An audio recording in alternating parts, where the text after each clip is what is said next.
안녕하세요. 축진먹입니다. 찌캐스트에 오신 것을 환영하고요. 이제 약간 앞서서 오프닝 토크를 드리자면 요새 날씨가 진짜 추워졌더라고요. 제가 추운 걸 진짜 싫어해요. 이게 이런 질문 많이 하잖아. 여름이 싫어? 겨울이 싫어? 저는 그렇게 따지면 저는 무조건 그때마다 겨울이 싫다고 합니다. 여름은 밤에 밖에 나가서 돌아다닐 수가 있어요. 근데 겨울은 추우면 돌아다니는 것 자체가 문제가 돼요. 겨울은 낮에도 춥고 밤에도 추워요. 근데 여름은 낮에는 덥지만 밤에는 좀 시원해질 때가 있잖아요. 그래서 저는 겨울이 너무 싫은데 오늘 잠깐 밖에 나갔다 왔어요. 뭐 분리수거도 하고 머리도 자르고 이러면서 나갔다 왔는데 다 뛰어다녔습니다. 너무 추워서 밖에 나가 있는 게 싫더라고요. 그래서 저는 뭐 출퇴근은 없기 때문에 침대에서 일어나서 책상까지 뭐 10초면 출근을 완료할 수 있기 때문에 그런 부분에 있어서는 되게 감사하면서 살고 있고요. 또 최근에 유튜브에서 저는 유튜브 프리미엄 하면서 이제 유튜브 뮤직으로 노래를 듣고 있거든요. 그 리캡이라고 그 2025년에 어떤 노래를 가장 많이 들었고 어떤 가수를 가장 많이 들었나 뭐 요런 것들을 알려주더라고요. 저의 가장 많이 들었던 가수는 한로로였고요. 그 다음에 가장 많이 들었던 노래는 그 다니엘 시저의 Always라는 노래를 가장 많이 들었더라고요. 뭐 당연히 아시는 분들이 있겠지만 여러분들 진짜 약간 밤 산책하거나 드라이브 할 때 퇴근길에 한번 들어보십시오. 예술입니다, 진짜. 그래서 2025년이 또 한 달밖에 안 남았다는 게 정말 열받고요. 이제는 점점 시간이 빨리 가는 것 같습니다. 뭐 작년에도 빨리 갔고 재작년에도 빨리 갔고 했지만 언제 이번 시즌 들어왔다고 지금 벌써 박싱데이를 눈앞에 두고 있고 또 올해가 지나가 버리고 카타르 월드컵이 얼마나 됐다고 벌써 또 월드컵 하는 게 와버렸어요. 어릴 때보다 이 4년이 되게 짧아지는 것 같아요. 큰일입니다. 뭐 어쨌든 그렇고요. 이제 다시 본론으로 돌아와서 지난 팟캐스트에서 하던 거 계속 하도록 하겠습니다. 제가 빅식스라서 6개를 빠르게 쳐가지고 꽤 빨리 끝날 줄 알았는데 생각보다 오래 걸려서 남은 3팀 맨유, 리버풀, 토트넘 이렇게 하도록 하겠습니다. 먼저 맨유부터 가보도록 하겠습니다. 맨유는 2026년에 벤자민 세슈코, 브라이언 음베모, 마테우스 쿠냐, 샌느 라멘스, 파트릭 도르구, 디에고 레오니 클럽에 합류하면서 6명의 선수를 2억 5천만 파운드 이상의 이적료로 영입하기로 합의했습니다. 와, 맨유도 돈 진짜 많이 썼습니다. 하지만 선수단은 다시 최고의 영예에 도전하고 루벤 아모림의 시스템에 적응하려면 핵심 선수를 추가해야 합니다. 자, 아까의 시스템과 비슷하게 이 얘기를 한번 해보도록 하겠습니다. 이 기간 동안 누가 주요 결정을 내릴 것인가? 1편에서 말씀드린 대로 해보면 아스날은 베르타, 시티는 비아나, 첼시는 영입팀이 꾸려져 있고요. 이제 맨유는 어떻게 되냐? 이제 축구 디렉터 윌콕스가 클럽의 스포츠 방향을 이끌고 있지만 최고 경영자 오마르 베라다의 영향력이 상당하며 아모림 감독의 필요성 또한 중요한 요소입니다. 윌콕스와 아모림은 거의 매일 얘기를 나눈다고 합니다. 그리고 짐 렛클리프 경이 이적에 대한 브리핑을 받고 지출에 대한 의견을 제시하는 한편 글레이저 가족도 이 과정에 참여한다고 합니다. 그리고 크리스토퍼 비벨이라는 사람이 영입 담당 이사로서 스카우트 활동을 총괄하면서 그 목표 달성에 대한 의견을 제시한다고 해요. 그리고 협상 담당 이사인 맷 하그리브스 에이전트 및 다른 클럽 이사들과의 면담도 진행한다고 합니다. 그러니까 여러 명이 있긴 한데 여러분들이 아시는 것처럼 주목해야 될 사람은 윌콕스, 베라다 이런 사람들 정도인 것 같고요. 이제 렛클리프 경은 지난 시즌의 맨유의 어떤 재정적인 상황을 극복하기 위해서 자기 돈을 쏟아부을 정도로 또 맨유에 애정이 있는 그런 공동구단주라서 또 렛클리프 정도까지 주요 인물로 보면 될 것 같습니다. 그들은 2026년에 어떤 포지션을 고려하게 될까요? 여러분들도 아시겠고 저도 알고 맨유에 관심이 있으신 분들이라면 다 아는 미드필더가 최우선 순위입니다. 유나이티드는 경기장 중앙에서 역동적인 존재감을 발휘하고 볼 점유율을 확보하고 전진할 수 있는 선수를 원합니다. 유나이티드는 선수의 이탈 상황에 따라 6번과 8번 미드필더 2명을 추가할 가능성도 있습니다. 센터백을 추가하는 것이 의제에 포함될 수 있으며 아모림은 또한 왼쪽 측면에서 오른발잡이 공격형 윙백을 선택하고 싶다는 바람을 언급했습니다. 자, 하나씩 볼게요. 미드필더가 최우선 순위다. 브루노와 카세미로는 냉정하게 이제는 나이가 좀 많은 편입니다. 결국에는 좀 가운데서 에너지 레벨 높은 선수가 필요하고 맨유의 시즌 패스 맵이 있어요. 그 시즌 패스 맵을 보면 가운데 2명의 미드필더가 맨유 축구에서 얼마나 중요한지를 알 수 있습니다. 다 그 두 선수한테만 링크가 가 있어요. 너무 당연하겠지만 어쨌든 그 2명의 미드필더가 중앙에서 영향력 엄청 크고 간격 채워주는 역할도 하고 수비도 해야 되고 가끔가다 박스 침투도 해야 되고 크로스도 올려야 되고 중거리 슈팅도 해야 되고 빌드업의 중심이 되기도 하고 그냥 할 일이 엄청나게 많습니다. 그런데 뭐 브루노 카세미르의 클래스 자체를 부인하는 사람이 얼마나 있겠습니까? 그 선수들의 클래스는 뭐 워낙 뛰어났던 선수들이죠. 하지만 이제는 미래도 충분히 생각해야 될 시점이고 그런 부분에 있어서 뭐 발레바, 엘리엇 앤더슨 이런 선수들 얘기가 나오고 있는 것 같습니다. 그리고 아모림은 스포르팅 있을 때 뭐 히울만과 모리타 같은 선수들을 자주 사용하기도 했고요. 그 다음에 지금 왼쪽 사이드백에서 도루고라는 선수가 있지만 생각보다 좋지 않은 퍼포먼스, 그러니까 기대치만큼 퍼포먼스가 나와주지 않고 여기서 이제 아모림은 역발 윙백을 원하나 봐요. 달로가 있긴 합니다. 근데 달로도 사실 냉정하게 봤을 때는 맨유한테 고마웠던 선수일 수 있지만 최근의 퍼포먼스는 아쉬운 게 사실입니다. 그래서 이미 주목하고 있는 선수가 있나요? 여기서 이제 맨유는 7월에 중개인을 통해 카를로스 발레바에 대한 협상을 진행했고 개인적인 조건에 합의했지만 브라이튼이 첼시가 카이세도에게 지불한 금액인 약 1억 1,500만 파운드를 요구할 것이라는 사실을 알게 된 후 궁극적으로 입찰을 거부했습니다. 이 문장이 좀 상당히 폭력적인데요. 카이세도한테 엄청나게 비싼 금액을 불렀던 그대로를 거의 부르겠다라는 사실을 알고 맨유가 일단은 후퇴 이렇게 했다는 문장이죠.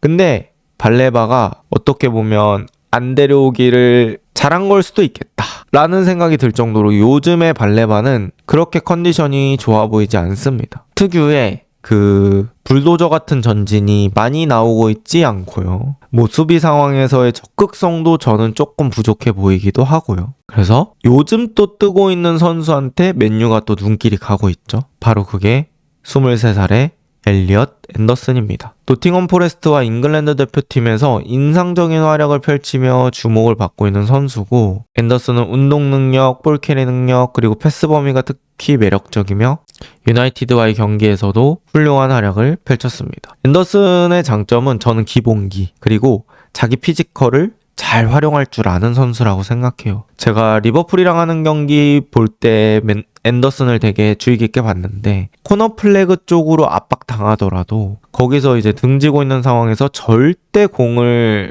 잃지 않더라고요. 그렇게 해서 살려가지고 동료한테 연결하고 그리고 활동량도 많고 전환 패스도 꽤 괜찮고 그래서 맨유가 데려오기만 한다면 맨유가 원하는 그런 미드필더 상에 완전히 적합한 선수이지 않을까라고 생각을 하고요. 아담 워튼도 고려 대상입니다. 그는 강력한 스루 패스를 구상하고 실행할 수 있는 우아한 미드필더로 맨유와 세러스트 파크에서 열린 팰리스와의 경기에서 페널티킥을 위해 마테타한테 패스를 연결한 것에서 그의 능력을 확인할 수 있습니다. 그때 맨유가 PK 줬을 때 와튼이 전진 패스 해줬죠. 와튼도 보면은 기본적으로 팰리스가 사이드 쪽의 선수들이 되게 돌아나가는 그런 경향들이 있잖아요. 거기다가 패스 때려주는 능력들이 되게 좋더라고요.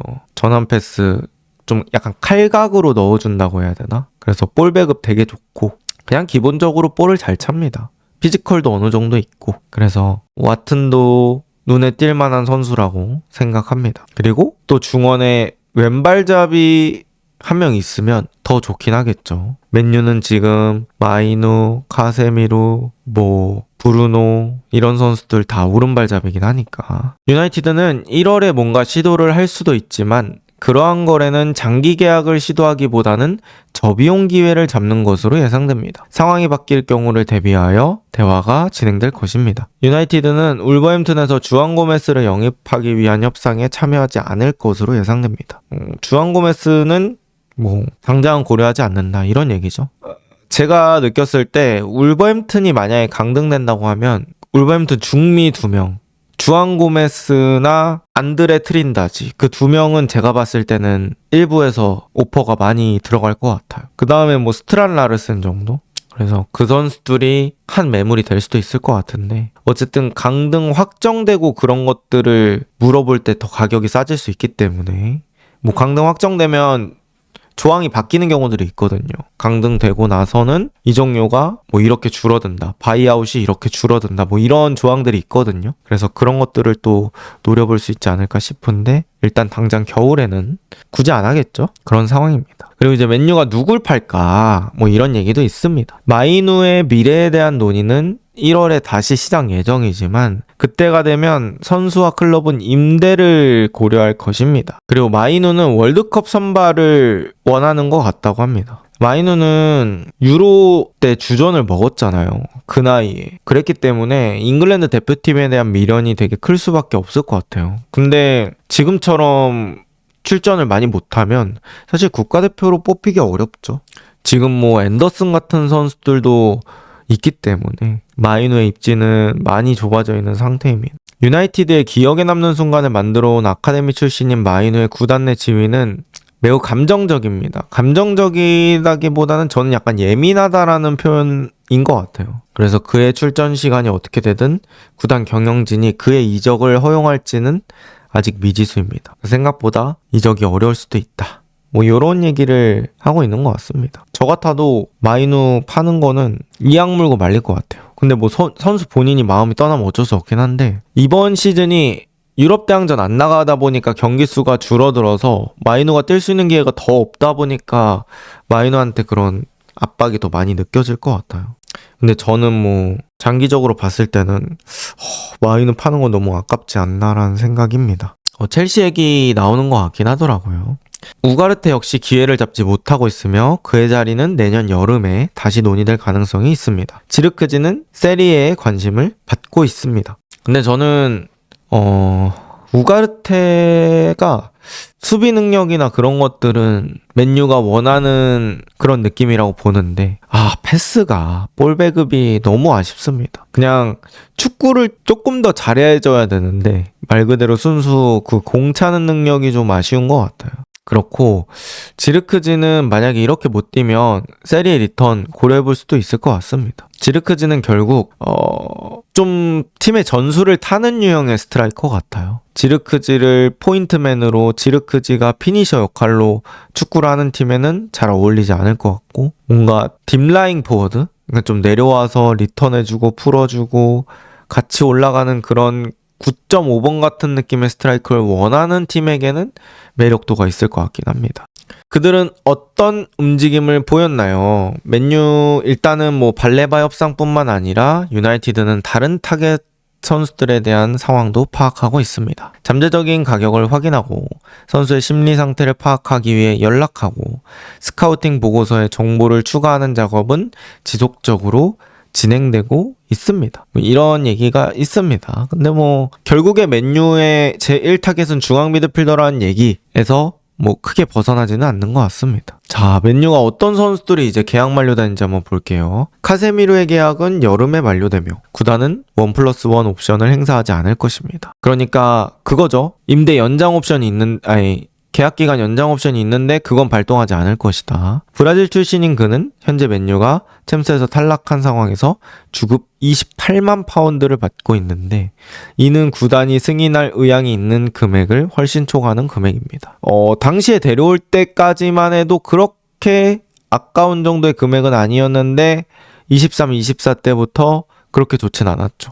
지난 시즌도 유로파에서 결정적인 득점을 하긴 했지만 뭐 엄청 잘한다까지는 볼 수 없고 이번 시즌도 사실 폼이 살짝 올라올 때는 있었어요. 브라질이 우리나라한테 5대0으로 이기고 나서 카세미료가 맨유로 돌아갔을 때는 좀 괜찮았거든요. 근데 뭐 지금은 막 카세미료가 리그에서 딱 뛰어난 미드필더다 라고 얘기는 어려울 것 같아요.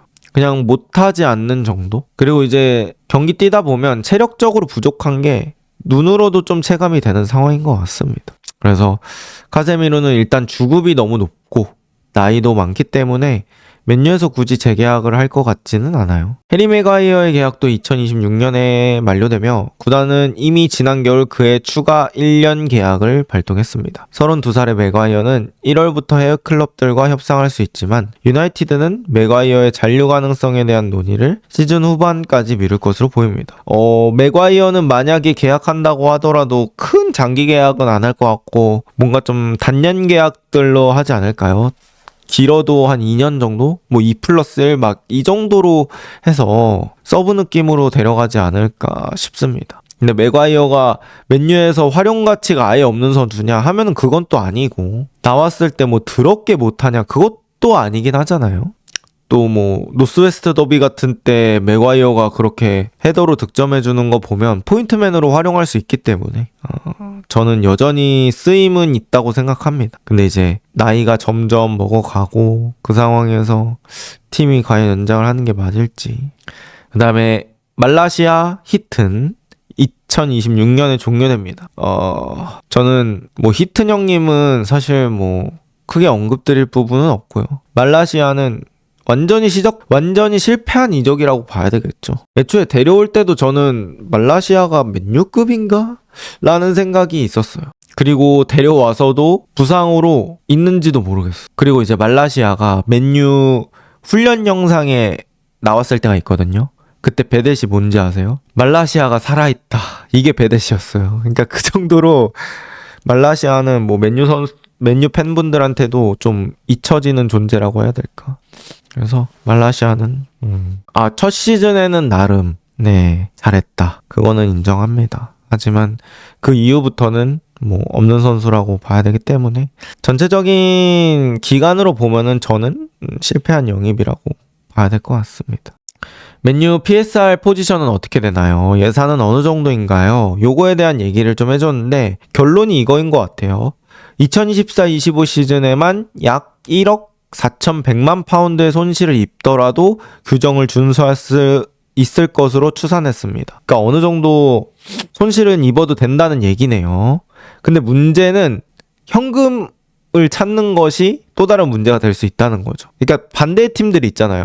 가용할 수 있는 현금이 있는데 PSR이 좀 걸려서 못 쓰는 팀이 있는가 하면 이런 거는 어느 정도 할 수 있는데 현금이 지금 있는지가 문제인 팀. 그래서 맨유는 현금 찾는 것은 뭐 또 다른 문제입니다. 이렇게 얘기를 하고 있습니다. 유나이티드가 여름 이적 자금 조달을 위해 1억 500만 파운드를 빌렸었대요. 그래서 돈을 빌렸는데 뭐 그 부분은 어쨌든 현금이 지금 당장 부족하기 때문에 빌렸다고 봐야 되겠죠. 그래서 맨유가 현금을 확보하는 게 최우선 과제다. 뭐 이런 얘기하고 있고요. 아모림은 어떻게 얘기하냐? 이 부분에 있어서는 아모림은 자신의 시스템에 완벽하게 부합하는 미드필더를 원했고 윙백 영역을 강조했으며 세슈코가 PL에 적응하고 있다는 점을 감안할 때 경험이 풍부한 스트라이커를 추가하는 것도 매력적일 것이라고 말했습니다. 이거 뭐 다 사달라는 얘기 아닌가요? 뭐 좋은 선수들 더 있으면 좋죠. 좋은데 지금의 스쿼드에서 유럽 대항전을 안 나갈 거라면 저 정도 다 채우는 거는 현실적으로 무리일 것 같고 어쨌든 유럽 대항전에 진출시켜 놓는 게 중요할 것 같습니다. 그 다음 리버풀입니다. 리버풀의 2026년 이적 순위는 수비 강화에 집중될 예정입니다. 팰리스의 센터백 마크 게이는 여름에 영입 기회를 놓쳤음에도 불구하고 여전히 주요 영입 대상입니다. 하지만 안필드에서 10년 만에 가장 큰 규모의 선수단을 개편을 단행한 이후 다음 이적 시장에서도 이처럼 빠른 속도로 영입을 이어갈 계획은 없습니다. 대부분의 분들이 알고 있는 내용이죠. 게이가 여전히 리버풀이 원하고 있는 선수고 근데 이제 리버풀이 거의 역대급 이적 시장을 보냈기 때문에 다음 이적 시장에서는 뭐 이 정도 속도는 안 낼 것이다. 라는 얘기죠. 두 기간 동안 누가 주요 결정을 내릴 것인가. 이거는 뭐 아까랑 비슷하죠. 디렉터가 누구냐, 영입의 총괄 담당자가 누구냐, 뭐 이런 얘기인데, 대부분의 주요 결정은 커크비에 있는 악사 트레이닝 센터에서 45분 거리에 있는 올트린첨에 있는 사무실에서 이루어집니다. 페네이 스포츠 그룹이 여기다 사무실을 마련했대요. 축구 CEO인 마이클 에드워즈가 주요 인물이며 줄리안 워드와 다른 중요한 백룸 멤버들이 그를 적극적으로 지원합니다. 리버풀의 스포츠 디렉터 리처드 휴즈는 슬롯 감독과 함께 장기 계획 수립에 적극적으로 참여합니다. 리처드 휴즈 유명하죠. 그리고 뭐 두 사람이 얘기를 많이 한다, 이런 얘기입니다.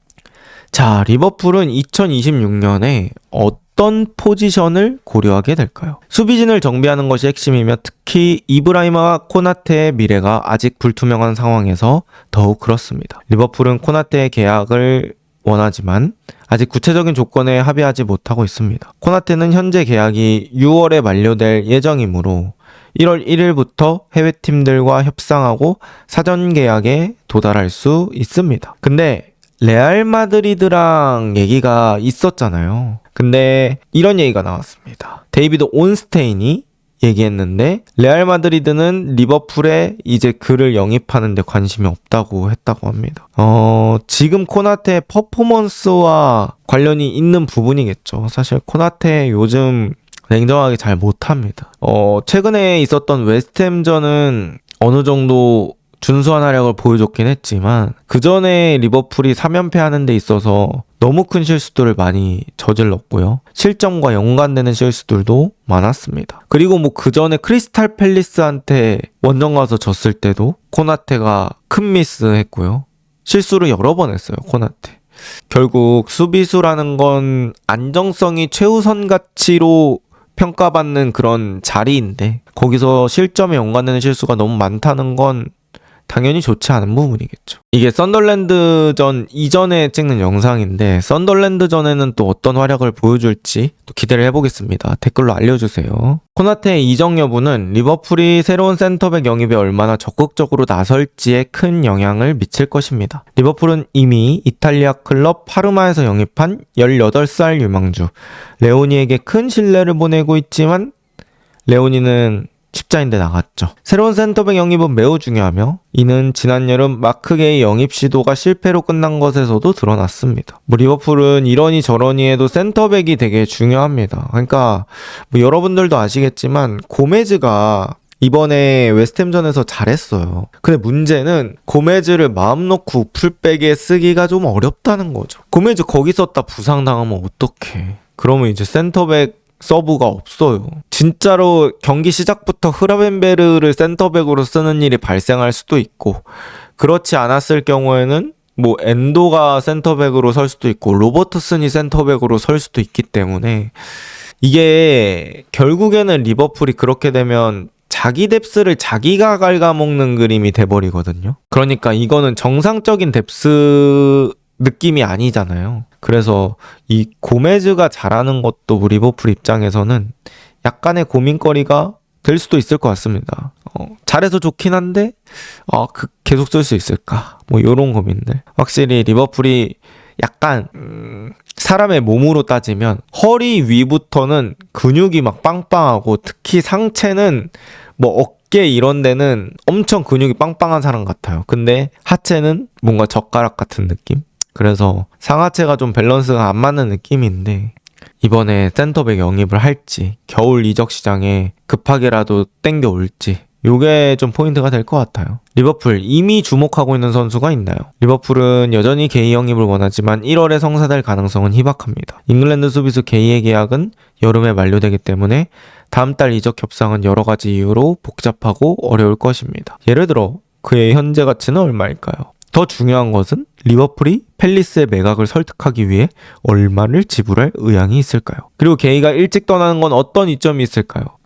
게이가 FA 선수가 되면 더 유리한 계약을 협상할 수 있는 유리한 입장에 놓이게 될 것이고 팰리스에 남아 꾸준히 경기에 나선다면 올여름 월드컵에서도 더 유리한 고지를 점할 수 있을 것입니다. 자, 이걸 얘기하는 거죠.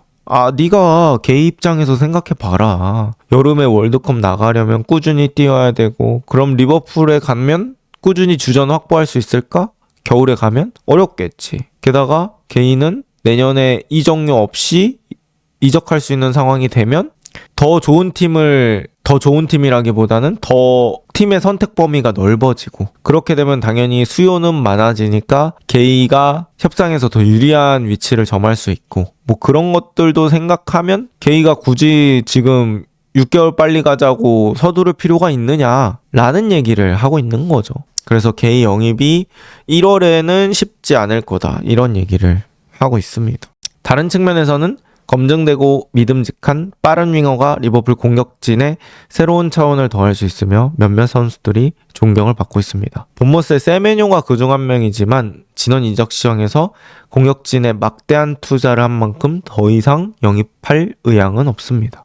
리버풀은 은구모아의 진로를 막는데도 주의를 기울이고 있으며, 제가 봤을 땐 이거는 뭐 은구모아의 이탈을 방지한다는 뜻인 것 같아요. 그 다음에 슬롯은 프림퐁이 부상에서 복귀해 네이션스컵 가는 살라를 대신해 오른쪽 공격에서 어떤 활약을 보일지도 보고 싶어 합니다.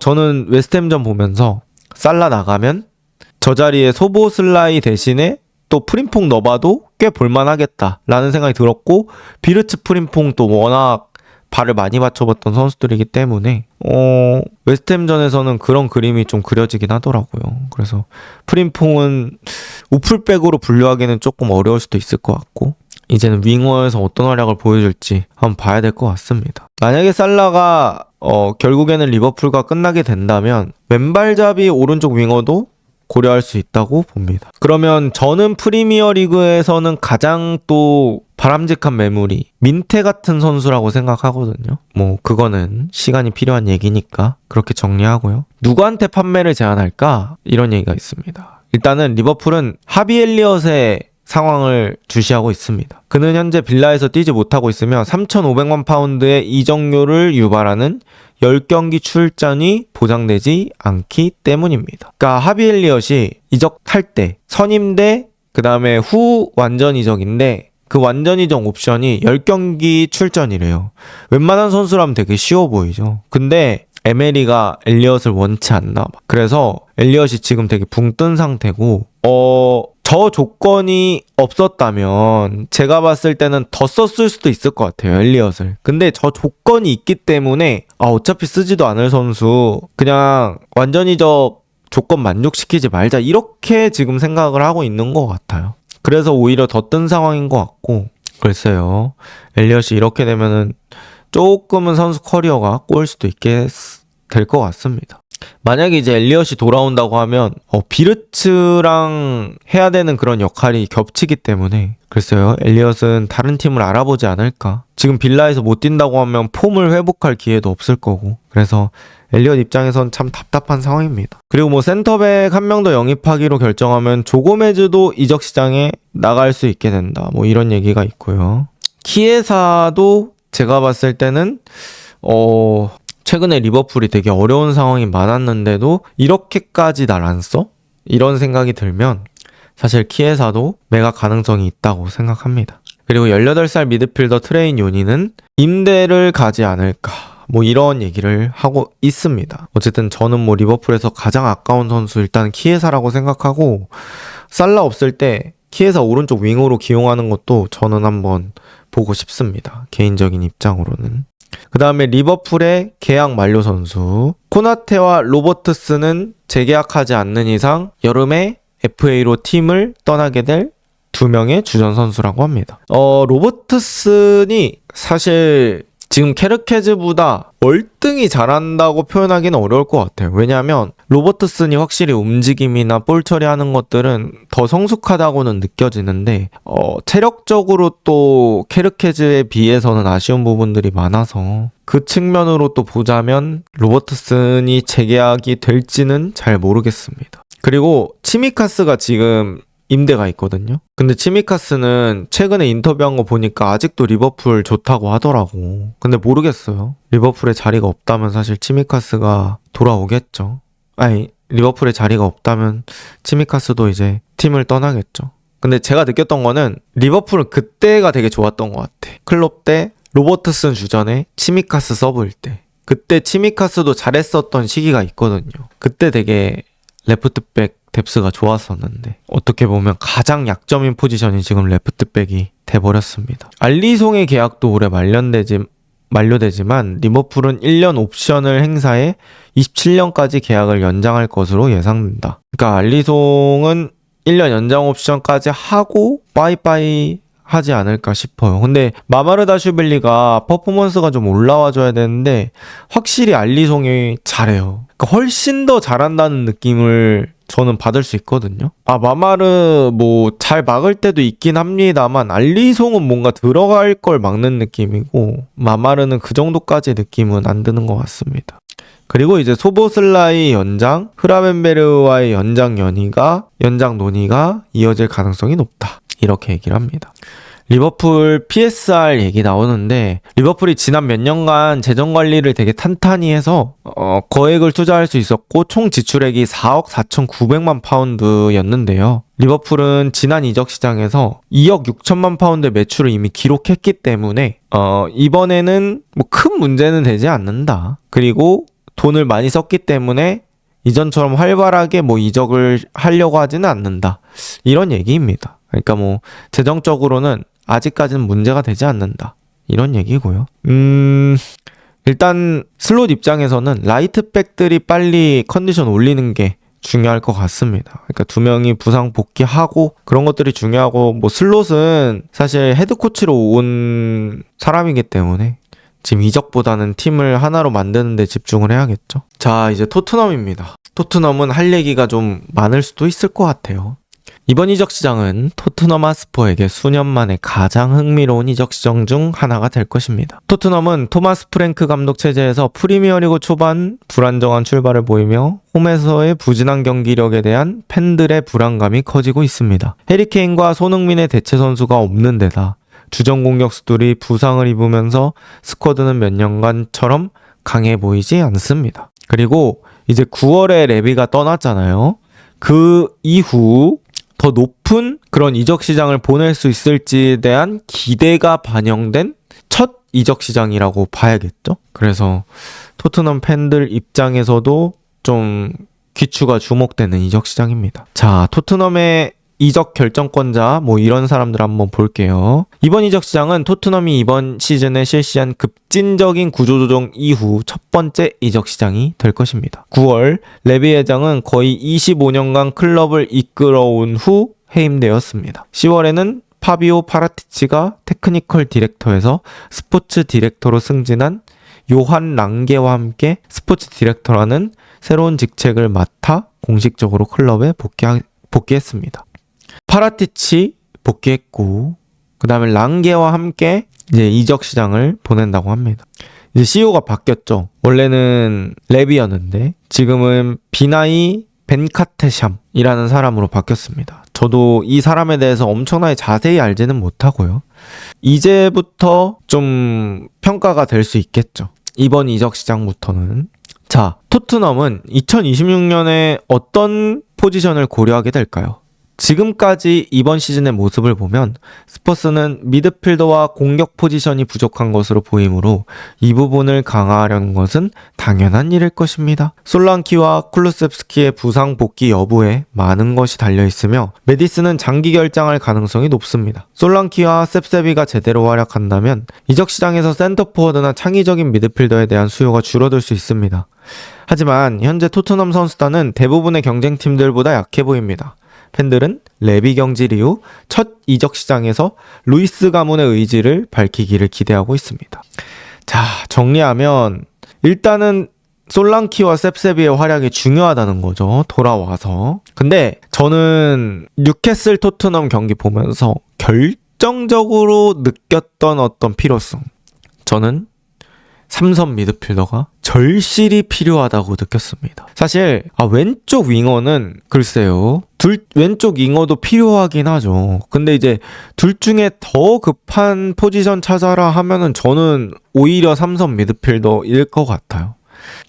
제가 느꼈던 부분은 사실 지금 역습 나갈 때 토트넘이 공격 과정이 잘 안 되고 있다고 생각을 하는데, 역습 나갈 때 어떤 게 안 되냐면 공격수들한테까지 공이 도달하는 빈도가 저는 적다고 느꼈어요. 뉴캐슬이랑 경기라서 더 체감이 됐는지는 모르겠는데, 뉴캐슬에는 기마랑이스, 토날리 이런 전환이 빠른 미드필더들이 있거든요. 그 미드필더들이 있다 보니까 사이드에 있는 윙어들이 더 날뛸 수 있는 거예요. 그 선수들의 빠른 타이밍에 양질의 패스를 받다 보니까 걔네들이 스피드를 정확히 활용할 수 있는 그런 상황이 되는 거죠. 근데 토트넘은 상대의 공을 탈취하거나 뺐더라도 그걸 뽑아줄 미드필더가 없습니다. 어제 벤탄쿠르 보고 충격을 먹었던 건, 충분히 앞으로 나가야 될 타이밍에서 토트넘이 뭐 경합하다 공을 뺏었어요. 그리고 앞쪽에 선수가 있어서 앞쪽에 패스를 줘야지 빠르게 역습으로 전환할 수 있는 상황임에도 불구하고 갑자기 센터백한테 백패스를 줍니다. 이런 부분들은 사실 뭐 일반 표면적으로 보기에는 실수를 안 했으니 나쁜 플레이가 아닐 수도 있겠다라고 볼 수 있겠지만, 제가 생각했을 때는 매우 나쁜 플레이거든요. 그 미드필더의 패스 방향 선택 자체가 팀에 엄청나게 많은 영향을 미치는 건데, 거기서 백패스를 한다? 이게 저는 어제는 납득이 가지 않았고, 그런 것들을 고려했을 때는 토트넘이 어쨌든 프랭크 체제로 갈 거라면 맞고 역습 가야 될 거 아닙니까?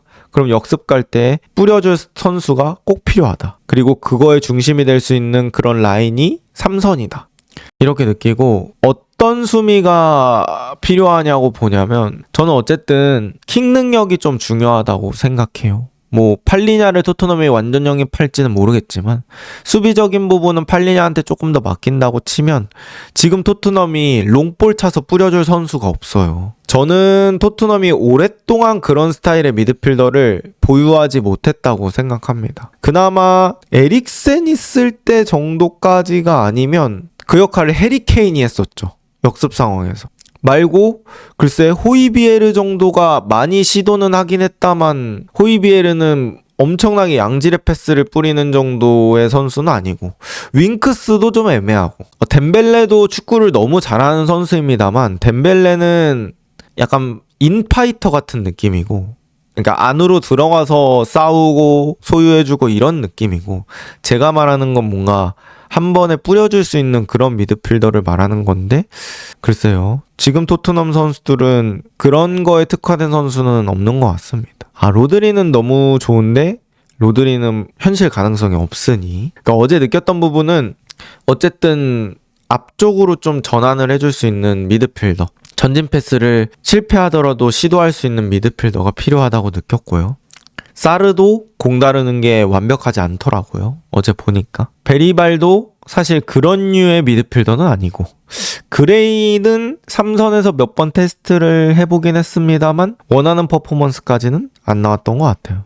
그래서 그 두 명이 어린 선수여서, 베리발 그레이가 어린 선수여서 어떻게 성장할지는 모르겠지만, 일단은 지금 당장까지는 그런 유형의 느낌으로 보이지는 않습니다. 그레이도 6번보다는 8번 정도로 여기는 게 맞을 것 같아서 그렇고요. 토트넘이 지금 주목하고 있는 선수를 한번 보도록 하겠습니다. 아마도 가장 흥미로운 사건은 세메뇨와 관련된 것일 것입니다. 토트넘은 여름에 본머스 윙어 세메뇨에게 관심을 보이며 문의했고, 본머스는 세메뇨의 이적료가 7천만 파운드라고 밝혔습니다. 이후 세메뇨는 재계약에 서명했지만 온스테인이 지난달 세메뇨에게 6,500만 파운드의 바이아웃 조항이 1월에 적용된다고 밝혔습니다. 그러니까 7천만 파운드보다 더 싸지긴 했어요. 근데 이 6,500만 파운드를 지불할 만한 선수인가에 대한 고민은 뭐 영입팀에 있겠죠.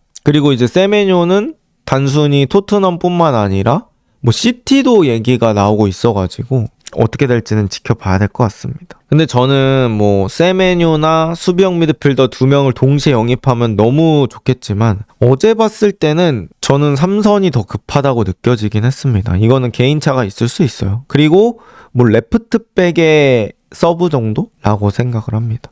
이브 비수마는 프랭크 체제에서 단 1분도 뛰지 못했는데 그 이유 중 하나는 발목 부상 때문입니다. 비수마는 아마 토트넘 떠나지 않을까 싶어요. 그래서 일단은 뭐 토트넘이 26년에 누굴 내보내게 된다면 비수마 정도? 그리고 토트넘이 어떤 움직임을 보이고 있는지를 또 얘기합니다. 1월에는 18세 아일랜드 출신 스트라이커 메이슨 멜리아가 영입됩니다. 토트넘은 2월에 세인트 패트릭스 애슬레틱과 200만 파운드 규모의 이적 계약을 했고 이 10대 공격수는 세인트 패트릭스에서 아일랜드 리그 시즌 전체를 뛰었대요. 멜리아는 13골을 넣으며 리그 득점 2위로 시즌을 마쳤다고 합니다. 엄청 유망한 그런 공격수를 영입했네요. 이 멜리아라는 선수가 1군 그룹에 합류할지 아니면 21세 이하 팀에서 뛸지 아니면 임대 이적을 고려할지가 또 중요할 것 같습니다. 그리고 어떤 선수들의 계약이 만료되는지 한번 얘기를 해볼게요. 이번 시즌까지 가장 큰 순간 중 하나는 AT에 관심을 받은 후 스퍼스의 주장 로메로가 토트넘과 새로운 장기 계약을 체결한 것입니다. 이제 그의 미래가 확보되었으니 관심은 반더벤에게 쏠릴 것입니다.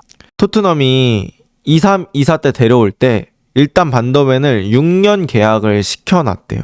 그래서 토트넘이 재계약 압박을 받지는 않는다. 기간상으로는 문제가 되지 않는데 반더벤이 토트넘한테 기여한 게 있으니까 뭔가 새로운 계약으로 그런 걸 보답하고 싶어 한다라는 논조로 얘기를 했네요. 그래서 반더벤이 토트넘한테 새로운 계약을 제시받는다면 또 반더벤이 그 계약을 받을지 이런 것도 또 기대되는 부분이네요. 토트넘도 뭐 PSR이 큰 문제가 되진 않고 이제 레비알에서 그동안 했기 때문에 그런 부분들은 걱정 안 해도 된다. 근데 이제 새로운 그 CEO가 왔으니까 그때 예산 문제가 어떻게 될지 또 지켜봐라. 뭐 이런 얘기죠. 프랭크의 우선순위는 뭘까요? 이걸 또 얘기하자면 토마스 프랭크는 이적 시장에서 무엇을 원하는지 아직 공개적으로 말하지 않았지만 팀에는 더 많은 골과 미드필더에서 더 많은 위협을 주는 선수를 필요할 것으로 보입니다. 스퍼스는 여름에 모기파 놓쳤죠. 에제 놓쳤죠. 결국 시몬스를 영입했는데 시몬스는 퍼포먼스가 나오고 있지 않죠. 운베모 위사한테도 관심을 보였지만 맨유와 뉴캐슬로 갔다. 그래서 공격진을 더 강화하고 싶어한다. 이런 얘기입니다. 근데 토트넘이 숫자 자체는 공격진이 꽤나 많다. 다만 그들이 제대로 된 퍼포먼스를 내느냐? 그건 어렵죠. 냉정하게 지금 토트넘에서 완전 붙박이 주전이다라고 볼 수 있는 선수가 쿠두스, 그리고 로메로 포로, 그리고 비카리오 정도? 반더벤까지 포함하면 한 5명 정도밖에 안 되는 것 같거든요. 나머지 자리는 계속해서 바뀌는 것 같습니다. 스트라이커도 일단 무한히 히샬리송 있는데 솔랑키까지 따지면은 여러 명 있고 시몬스도 애매하고 왼쪽 윙어는 춘추 전국시대죠. 텔, 존슨, 오도베르. 그 다음에 수비형 미드필더도 정해서 나오는 것 같진 않고. 근데 비카리오는 주전이긴 하지만 킨스키에 대한 여론도 있고 이래서 지금 토트넘의 문제는 사실 어떤 데는 확잘하고 어떤 데는 확 못해야 이적시장 계획 잡기가 편한데 냉정하게 많이 잘하는 선수가 없어요. 그러니까 누구를 에이스로 삼고 가기가 쉽지 않아요. 다 잘하는 선수들은 수비에 있고 앞쪽에서는 쿠두스도 토트넘 선수들에 비해서 잘한다고 봐야지 요즘 쿠두스는 그 시즌 초에 미친 쿠두스 급은 아니거든요. 그래서 지금 토트넘 앞쪽에서 잘하는 선수가 냉정하게 따지면 그냥 없다고 봐야 될 것 같거든요. 그래서 참 어려운 상황 같습니다. 토트넘이. 근데 이렇게 여러 군데가 문제라고 생각했을 때는 보통은 선수를 바꾸는 게 아니라 감독을 바꾸죠. 근데 감독도 이번 시즌에 왔기 때문에 참 쉽지 않습니다. 이런 난관을 거쳐가는 게. 팬 입장에서는 이런 시기가 되게 응원하기 어렵죠. 이거를 버티면서 응원하는 게 쉽지 않죠. 저도 텔을 괜찮다고 생각을 하는데 감독이 그만큼 텔한테 시간을 많이 부여하지 않는 것 같습니다. 어쨌든 토트넘에게는 어려운 상황인데 과연 이적 시장을 통해서 반전을 기대할 수 있을지 기대를 해보도록 하겠습니다. 이번 팟캐스트는 여기까지입니다. 감사합니다.